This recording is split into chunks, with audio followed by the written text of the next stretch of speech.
Peace and blessings, ladies and gents.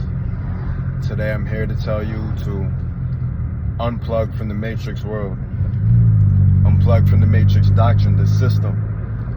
Where all they do is plant unnatural and negative agendas and frequencies, vibrations all into your mind.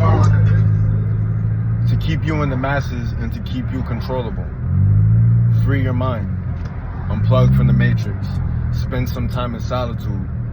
Get to know yourself. Formulate a plan. Figure out where you're going to go in life. Peace and blessings, y'all.